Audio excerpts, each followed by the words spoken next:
14장 19절에서 28절의 말씀을 읽었습니다. 긴 말씀이 아니죠. 10절 정도 되는데요. 짧은 말씀입니다. 그렇게 긴 말씀이 아님에도 불구하고 그 말씀에서 우리가 계속해서 반복해서 만나는 단어가 있는데요. 제자라고 하는 단어입니다. 제자라는 단어를 약 4차례 이 본문에서 읽게 되어집니다. 제자라는 단어를 읽을 때 자동적으로 우리는 예수님의 12제자를 생각할 수 있죠. 제자면 누가 생각나요? 예수님의 12제자가 생각나니까요. 그런데 이 사도행전 14장에 언급되어지는 제자는 예수님의 12제자가 아님에 틀림이 없습니다. 바울이 바나바와 함께 더베라고 하는 도시에 들어갔습니다. 그 도시에 가서 복음을 그 성에서 전하여 많은 사람을 제자로 삼고 그랬어요. 그러니까 예수 그리스도께서 제자로 삼은 것이 아니라 누구에 의해서? 바울이 바나바와 함께 복음 사역의 열매로 그렇게 세워진 사람들이 누굽니까? 바로 제자들이었습니다. 안디옥 교회가 바울과 바나바를 선교사로 파송했죠. 파송을 받은 바울과 바나바가 가는 곳곳마다 십자가의 복음을 사람들이 받아들이고 그리고 많은 사람들이 제자로 세우심을 받았습니다. 여기 더베만 그런 것이 아닙니다. 이제 더베라는 도시에 처음으로 십자가의 복음, 예수 그리스도의 복음이 전해졌는데 많은 사람들이 예수 그리스도를 믿게 되어지고 그리고 많은 사람들이 바로 제자로 세우심을 받았어요. 그런데 더베라는 도시뿐만 아니라 21절에 보니까 루스라고 하는 도시이죠. 이고니라는 도시, 또한 여기 안디옥은요, 바울과 바나바를 파송한 안디옥이 아니라 비시디아 안디옥입니다. 그러니까 똑같은 이름이지만 다른 도시예요. 비시디아 안디옥으로 들어가서 거기서도 제자들이 세워졌습니다. 곳곳에 바울과 바나바가 가서 복음을 전하는 곳곳마다 사람들이 복음을 듣고 복음을 받아들이고 그리고 신앙의 사람이 되어지고 교회가 세워지고 그리고 제자들이 세워졌다는 귀한 사실입니다. 분명히 성경은 교인이라고 말하지 않았어요. 출신 멤버라고 말하지 않고 제자라고 말하고 있습니다. 사람들이 교회의 멤버, 교회의 회원으로 남아있지 않고 자기의 삶을 하나님 나라를 위해서 깨트리는 제자로 세워진 것입니다. 귀한 일이죠. 그들이 예수님 믿은 지 얼마 되지 않았어요. 교회가 어떤 곳인지 잘 알지도 못해요. 그럼에도 불구하고 복음을 받아들인 사람들이 교회의 회원 정도가 되는 것이 아니라 교회의 멤버로 남아있는 것이 아니라 그들의 삶을 기꺼이 하나님 나라를 위하여 깨트려 올려드리는 귀한 제자의 삶을 살게 되어졌던 것입니다.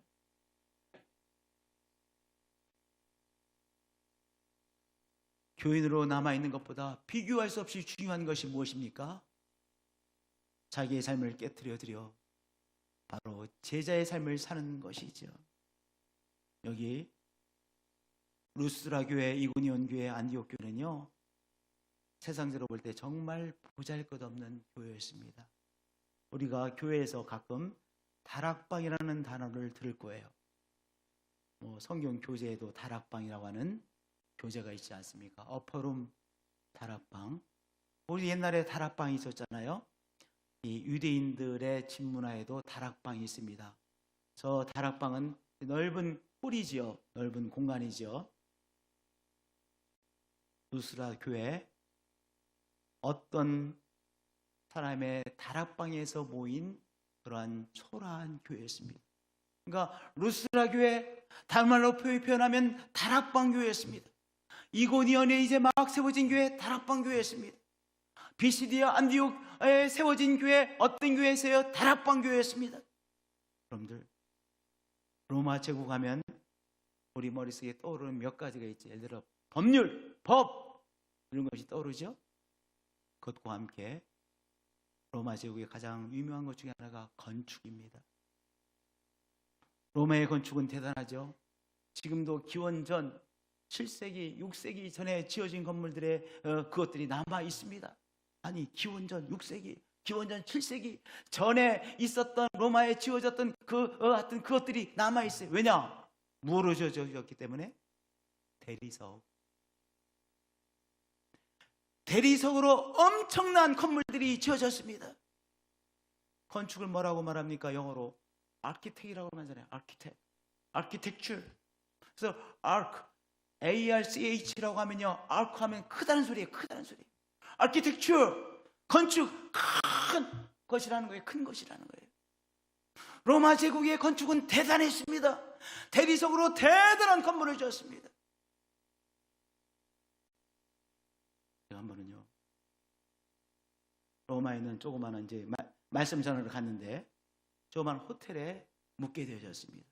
조그마한 호텔이에요. 동네에 있는 조그마한 호텔에 묵게 되어졌는데 엘리베이터가 있고 또 엘리베이터 옆에는 이렇게 계단이 있지 않습니까? 그래서 제가 이제 이 엘리베이터를 안 타고 일부러 계단을 내려갔습니다. 깜짝 놀랐어요.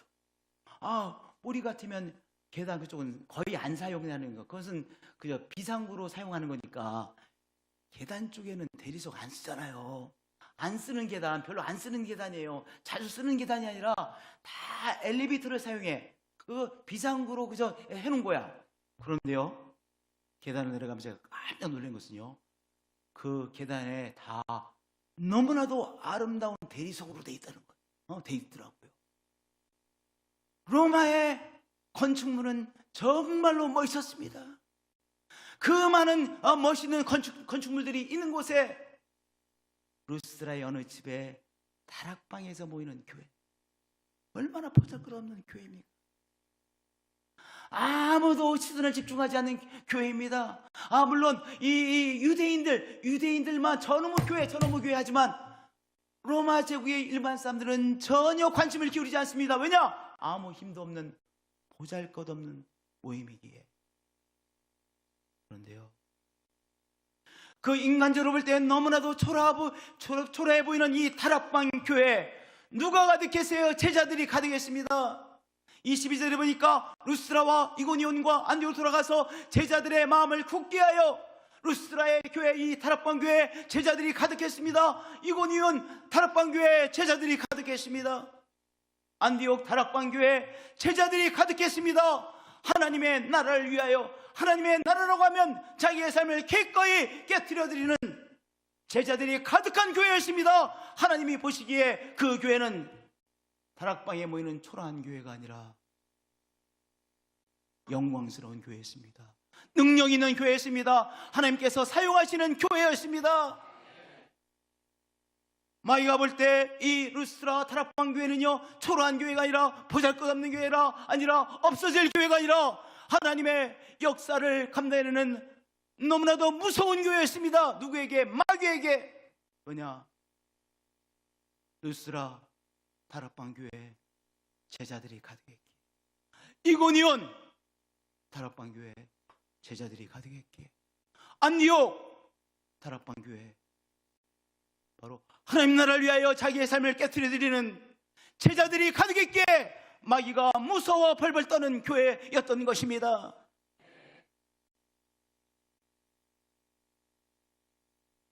하나님이 보실 때 귀한 교회로 보셔야 돼요. 마귀가 볼 때 무서운 교회로 보여야 돼요. 어떻게? 제자들이 가득함으로, 제자들이 가득할 때 우리 하나님께서 우리의 교회를 보시며 귀하게 보시죠. 하나님의 역사에 귀하게 쓰임받는 교회가 되는 것이죠. 교회에 제자들이 가득할 때, 하나님 나라의 제자들이 가득할 때 마귀들이 우리를 보며 벌벌 떠는 것입니다. 교회에 얼마나 유명한 사람들이 많이 있는가 전혀 중요하지 않습니다. 하나님이 보실 때 그 교회에 얼마나 높은 신분을 가지고 있는지, 그것이 무엇이 이렇게 중요하겠습니까? 마귀 전혀 끔찍도 하지 않습니다. 교회에 무엇이 중요합니까? 하나님 나라를 위하여 자기의 삶을 깨트려 드리는 제자들이 있는 것이 중요하죠. 그러한 교회를 하나님께서 귀하게 보시고 귀하게 사용하시고 마귀는 벌벌 떠는 교회가 되는 것입니다. 우리 한 분 한 분들이 교인으로만 남아있는 것이 아니라 자기의 삶을 하나님 나라를 위하여 깨트려 드림으로 제자가 되어지는 교회가 되어주시길 축복드립니다. 우리 교회 가운데 제자가 충만한 교회가 되어지기를 소망합니다. 할렐루야. 그러면 교인으로 머물러 있지 않고 어떻게 제자의 삶으로 변화될 수 있을까요?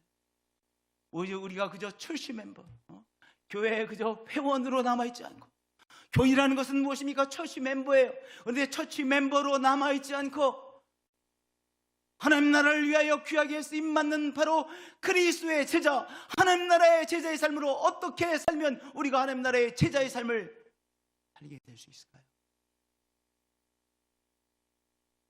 제자는 교회 영적 지도자를 감싸합니다.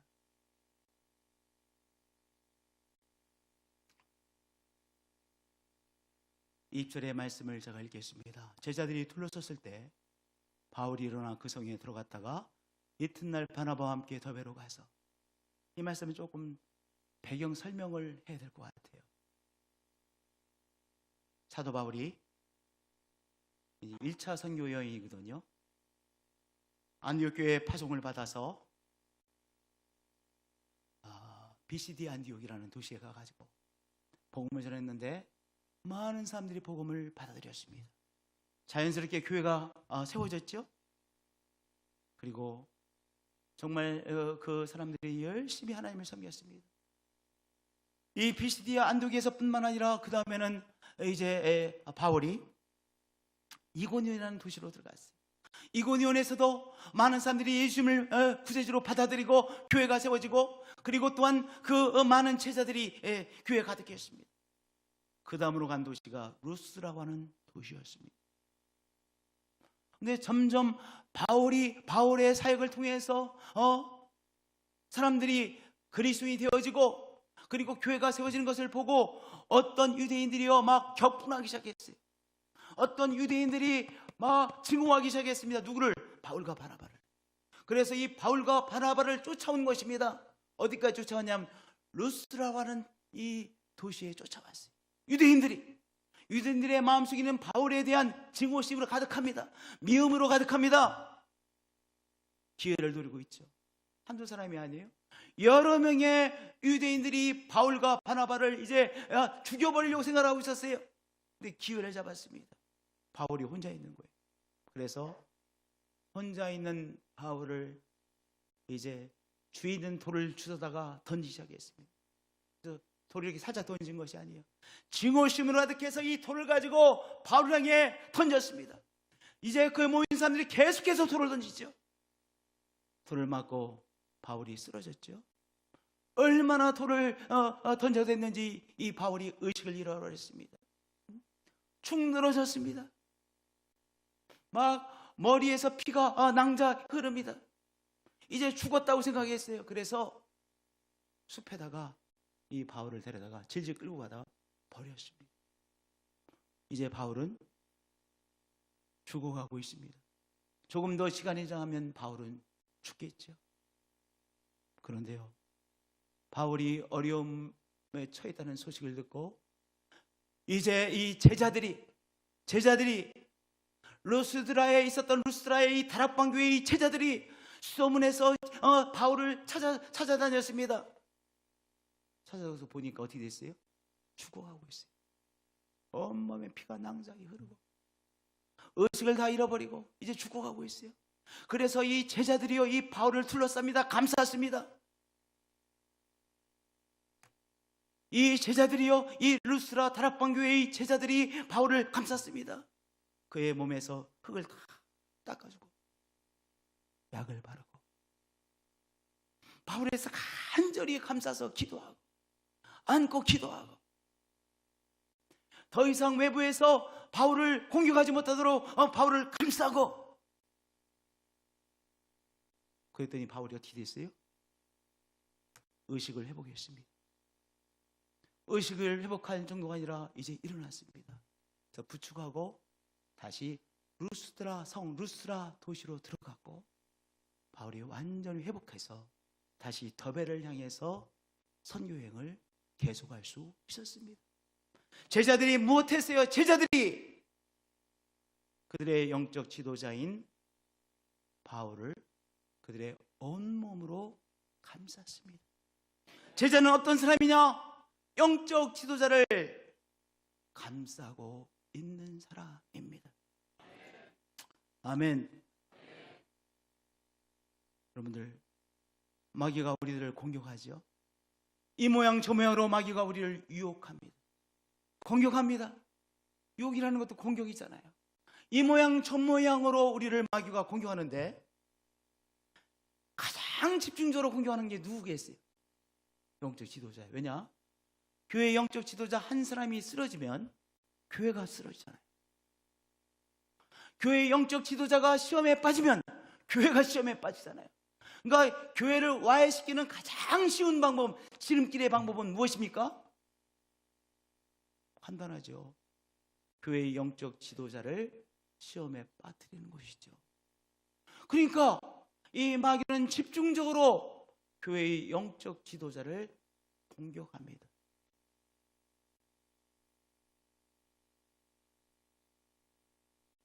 제자들은 누구입니까?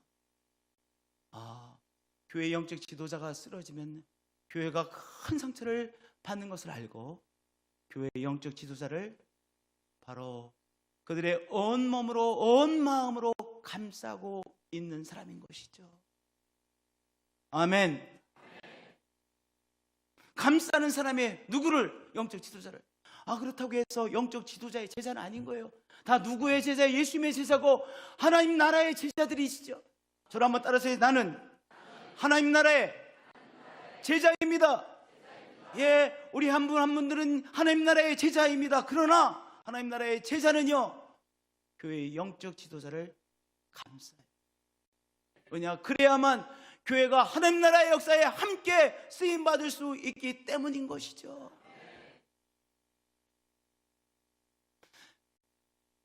이 마귀의 공격으로부터 영적 지도자가 잘 보호되어질 수 있도록 우리 제자들은요, 영적 지도자를 감싸주지요. 기도함으로 감싸주지요. 정말 기도해 주셔야 돼요. 정말 기도해 주셔야 돼요. 그래야 시험에 빠지지 않고 정말 은혜 충만하게 주의 역사를 감당해낼 수 있는 것 아니겠습니까? 여러분들, 우리 교회는 그렇지 않은데요, 우리가 늘 마음속에 딱 새기고 있어야 될 사실이 있어요. 교회에서 영적 지도자를 비난하고 비판하는 건 정말 안 하셔야 돼요. 왜냐? 우리가 그냥 좋다가도, 참 은혜 충만하다가도 영적 지도자를 비난하고 비판하면 우리의 마음도 자꾸 이렇게 비난하고 비판하는 쪽으로 쏠리게 되어져요. 그것은 무엇과 같은 것이냐면은 우리의 밭이 사막화가 되는 것이에요. 우리 아무리 좋은 이 밭도 계속해서 비가 오지 않으면 뭐 어떻게 됩니까? 사막화가 되잖아요. 2달, 3달 계속 4달 비가 오지 않았습니다. 사막화가 되어지죠. 우리 교회가 아무리 은혜가 충만하다가도, 교회가 은혜가 아무리 충만하다가도 영적 지도자를 비난하고 비판하기 시작하면 금방 우리의 교회의 토양이 사막화되어집니다. 그러니까 우리가 감싸서 막아야 될 것이 무엇이냐? 바로 영적 지도자를 비난하고 비판하는 거예요. 우리 뭐 사람인데 뭐 그럴 수 있잖아요. 사람에 대해 목사도 사람인데 전사도 사람인데 비난하고 비판할 수 있잖아요. 잘못하시는 거 그렇게 할 수 있잖아요. 그렇지 않아요. 그래서 성경은 비난하지 말라, 비판하지 말라는 말씀을 성경은 누누이 말씀하고 있는 것입니다. 생각을 해보세요. 지금 영적 지도자에서 비난하고 비판했어. 그러면 영적 지도자가 전하는 메시지가 들립니까? 안 들립니까? 잘 안 들려요. 그리고 은혜롭지가 않아. 그리고 우리가 나름대로 이 헌신하는 헌신이 기뻐지지가 않아요. 정말 은혜가 넘쳐서 했는데 비난하는 말에 내가 동조하고 비난하면 더 이상 은혜 충만하게 되지가 않아요. 그러니까 우리가 감싸고 있다고 하는 소리는 바로 비난과 비판을 우리가 차단한다는 것을 의미하는 거예요. 아시겠죠? 중요한 거예요. 그래야 우리의 신앙생활에 있어서 은혜가 계속해서 흘러오고 나를 통해서 또한 은혜가 다른 사람에게 나누어지는 거예요. 제자는 누구입니까? 교회의 영적 지도자를 감싸고 있는 사람. 또 교회 영적 지도자를 감싼다는 것은요, 영적 지도자가 힘을 잃지 않도록 위로해주고 힘이 되어주는 것이죠. 엘리야가 엄청난 영적 싸움의 승리를 거두었어요. 바알 선지자, 아세라 선지자 다 물리쳤어요. 혼자서 다. 그 다음에 엘리야가 어떻게 되어집니까? 그 위대한 선지자 엘리야가 기진맥진해가지고 이제 나 죽게 되었다라고 막 깔아앉아요. 방금 전에 엄청난 영적인 승리를 거두었는데 아세라 선지자들, 바알 선지자를 다 물리치고 엄청난 영적인 역사를 이루었는데 그 다음 날부터 그렇게 약해졌어요. 원래 영적인 일이 소진에 빠지기 쉬운 일이에요. 제자는 누굽니까? 소진되어지기 쉬운 이 영적인 지도자를요 잘 감싸서 새 힘을 공급해 주려고 애쓰는 거예요. 그게 누구예요? 제자예요. 왜냐? 그래야 우리 모두가 우리가 정말 하나님의 역사에 귀하게 쓰임받는 신앙 공동체가 되어지기 때문이죠. 할렐루야. 우리가 기도함으로 감싸시고 우리가 손을 붙잡아 줌으로 감싸시고 우리가 또한 공격을 차단함으로 영적인 지도자를 감싸시는 귀한 제자들이 되어지시길 축복드립니다. 제자들이 충만한 우리 신앙 공동체가 되어질 것을 축복드립니다. 소원합니다. 소망합니다. 두 번째, 제자는요 교회의 영적 지도자가 주는 말씀을, 메시지를 아멘으로 받습니다.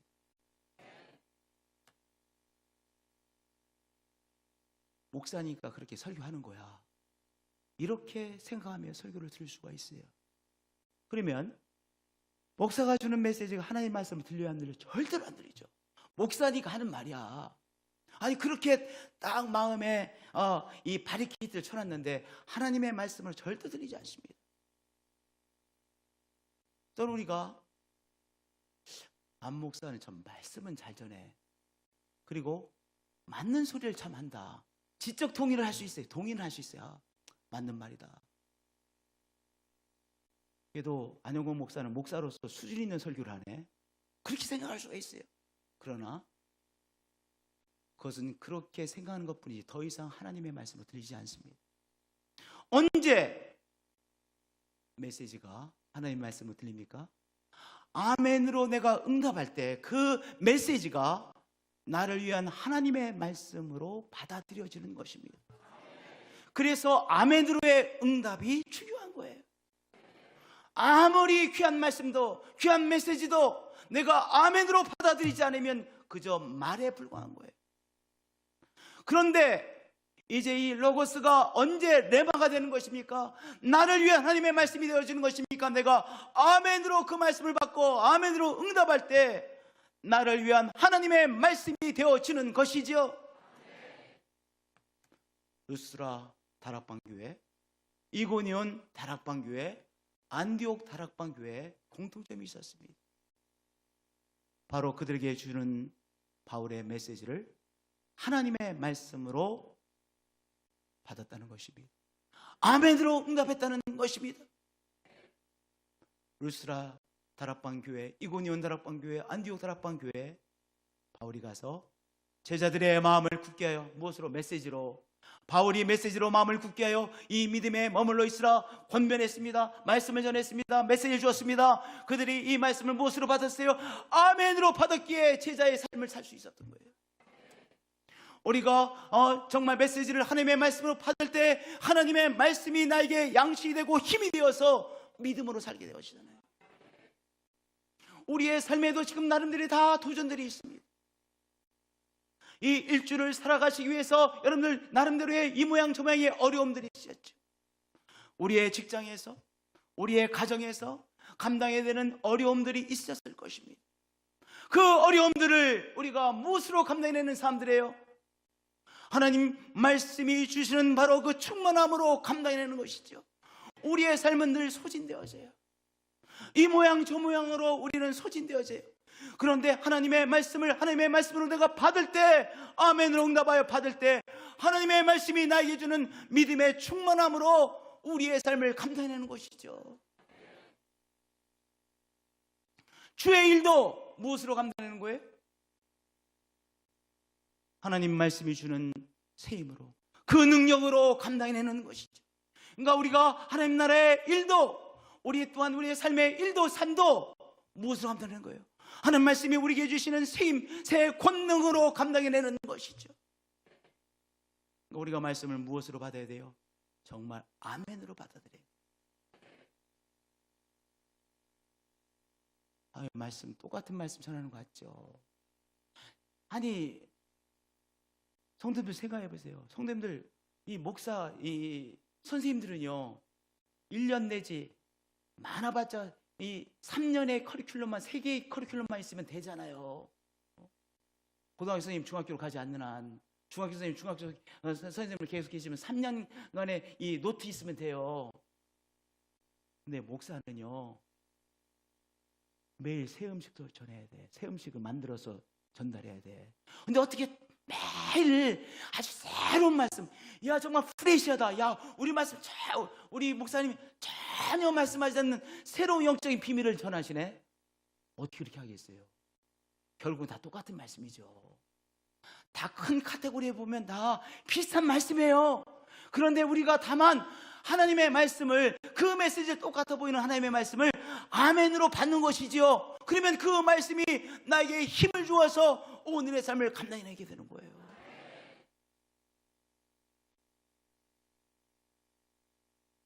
메시지를 아멘으로 받으시는 여러분들 되어주실 축복드립니다.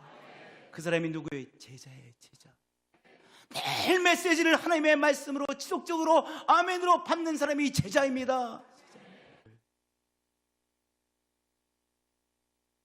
오늘 내 마음 상태가 어떠해도 안영원 목사의 메시지가 조금 무뎌졌어도 무엇으로 받는 거예요? 아멘으로 응답하는 거예요. 똑같은 말씀을 전하는 것 같아도 아멘으로 응답하면 그 메시지가 무엇이 되는 거예요? 하나님의 말씀이 되어서 나에게 믿음이 충만하게 만들어지고, 바로 하나님께서 주시는 위로를 충만하게 받게 되는 것이요, 제자들의 마음을 굳게, 믿음으로 마음이 굳세게 되어지고, 이 믿음 안에 머물러 있게 되어지고, 하나님의 나라를 위해서 귀하게 쓰임받게 되어지는 것이죠. 제자는 메시지를 아멘으로 받습니다. 저를 따라서 고백해 주시기 바랍니다. 제자는 메시지를 아멘으로 받습니다. 세 번째로, 제자는 교회를 위해 짐을 기꺼이 짊어지는 사람입니다. 교인으로 남아있는 사람은 교회의 짐을 절대로 지지 않습니다. 제자는 교회의 짐을 기꺼이 짊어지는 사람들입니다. 우리가 하나님 나라에 들어가려면 많은 환난을 겪어야 할 것이라 하고, 각 교회에서 장로들을 택하여 금식 기도하며 그들이 믿는 주께 그들을 위탁하고 그랬어요. 어제 굉장히 더웠죠? 무척 더웠어요. 근데 우리 장로님들, 그 무더위에도 불구하고 장로님들이 어저께 나오셔서 3시부터 교회 청소하시더라고요. 토요일날 장로님들이 교회에 계시면 너무 든든해. 계시기만 해도 돼. 우리 토요일날 장로님들이 교회에 오셔서 계신 것과 장로님들이 계시지 않은 건 엄청난 차이가 있는 거예요. 그러니까 이 토요일날 장로님들이 계시지 않으면 벌써 이 교회는 뭔가 죽은 교회야. 그런데 우리 교회 장로님들이 오후가 되시면 장로님들이 오셔서 교회를 다 둘러보세요. 어저께는 너무 더웠잖아요. 어저께 같은 날은 정말 오시기 쉽지 않았을 거야. 그럼에도 불구하고 우리 시무장님들이 오셔서 함께 교제 나누시고 여기저기 둘러보시고 청소도 하시고 다 교회를 둘러보셨어요. 교회의 짐을 지는 거예요. 장로가 되어진다는 것은 장로로서의 짐을 내가 기꺼이 진다라고 그렇게 아멘으로 받아들일 게 장로직을 감당해야 되는 거 아니겠어요? 명예가 아니잖아요. 안수 집사들 오늘 또한 청년회 수련회 가는데 안수 집사들 오늘 수련회 또 가서 격려해 주러 간대요. 짐을 지는 거 아니겠어요? 권사에 짐을 지죠. 지난 목요일 날 동네 어르신들 300명을 우리가 모셔서 대접을 했어요. 근데 정말 저 흐뭇했어요. 왜냐? 이 잔치를 해도 정성이 안 들어가면 그런데 정말 정성껏 준비하셨더라고요. 아, 갈비탕이 왜 이렇게 맛있어? 최고 좋은 갈비를 갖다가 우리 김정희 집사가 해주셔가지고 그 갈비를 또 우리 권사님들이 며칠을 끓였어. 정성껏 끓였어. 인삼도 넣었어요. 인삼도 넣었어요. 김정희 집사 늘 너무 수고가 많아요. 고기 사실 때는 김정희 집사한테 부탁해 사세요. 정말이야. 그래서 갈비탕을요 정말 맛깔나게 정성껏 끓이고, 떡도요 정말 정성스럽게 떡을 준비하고, 호박전 여러 개의 천을 갖다 예쁘게 정성스럽게 준비하고, 김치를 특별히 또한 담고 이래가지고 정성껏 대접했어요. 한 번을 대접해도 정성껏 대접해야지. 그 어르신들 정성껏 대접하는 거하고 적당히 대접을 다 알아요. 그렇잖아요. 정성껏 대접했어요. 선물까지 우리 권사에 선물까지 준비해 줘서 선물도 다 드렸어. 강성희 장로님 또 여기서 우리 1시간 동안 그분들 함께할 때 사회를 얼마나 잘 보시는지. 강성희 장로님 왜 이렇게 사회를 잘 보세요? 내년에 또 하세요. 아주 너무 여유 있게 강성희 장로님 사회를 보시는데 김영자 권사님이 제가 표정을 봤어요. 너무 흐뭇해 하셔가지고 우리 이 성가대에서 우리 강성희 장로님은 여기서 사회를 보시고 이 색스폰 여러 곡을 연주했거든. 근데 그것도 다 스토리를 만들어서 이 곡의 스토리를 만들어서 사회를 보시고, 김영자 원사님 저기서 찬양을 하셨는데 너무나 기뻐하시더라고요. 한번 김영자 원사님 한번 일어나 보세요. 어디 계세요? 우리 김영자 원사님 어디 계시지? 예배 드리셨나? 쑥스러우셔서 김영자 원사님 일어나 보세요. 네. 우리 또 강성희 장로님 한번 일어나 보세요. 죄송합니다. 일어나 보세요. 너무 잘하셨어. 김영자 원사님 그 웃음이 너무 이쁘셨어. 네. 이 더운 날 감사합니다. 이 더운 날 갈비탕 끓이는 거 쉬운 일이 아니에요. 이 만찬을 준비하는 거 쉬운 일이 아니에요. 기꺼이 내가 그 짐을 져준 것이잖아요. 우리 권사님들, 수많은 권사님들이 그 짐을 기꺼이 짊어지신 거예요. 그래서 우리가 300명의 분들을 잘 섬길 수 있었잖아요. 아름답게 섬길 수 있었잖아요. 제자는 누구예요? 제자는 누구냐? 교회가 감당해야 될 것들을, 그 짐을 져주는 사람이죠. 지난주에 어떤 여자 집사님께서 오셨어요. 목사님, 제가 결혼하고 제가 아기들을 낳고 아이들을 키우고 남편과 함께 사업을 하느라고 너무 바쁘게 살아서 제대로 교회를 섬기지 못했습니다. 그러시면서 유년유학교 선생님을 하시겠다는 거예요. 그래서 지난주부터 유치부 선생님으로 일하시게 되었어요. 그분 성령께서 너가 주일학교의 선생님으로 섬겨주지 않겠느냐, 그 말씀을, 그 찔림을 받고 유치부 선생님이 되는 짐을 지시는 것이죠. 제자는 누구예요? 교회의 짐을 지는 사람이에요. 우리 하나님께서 이 짐을 져달라고 부탁하실 때, 그 찔림을 받을 때 기꺼이 나서서 내 어깨에 짐을 지는 사람인 것이죠. 유라시아의 생명공동체를 세우는 일에 이 교회가 이 짐을 져주는 처럼 우리가 나선 거예요. 그렇죠? 성경은 계속해서 주는 것이잖아요. 우리 교회가, 우리 교회에게 이 신앙공동체에게 말씀하시는 그 말씀을 받고 우리 예수생명공동체의 지도자를 세우는 이 학교를 감당해라, 그 말씀에 우리가 아멘으로 짊어진 것이잖아요. 그래서 우리가 건진대학원대학교 감당해내는 것 아니겠어요? 제자는 누구입니까? 우리 주님께서 우리에게 이 짐을 지라고 하는 그 짐을 기꺼이 우리의 어깨에 짊어지는 사람인 것입니다. 그 사람을 통해서 하나님의 역사는 오늘도 진행되고 있는 것이죠.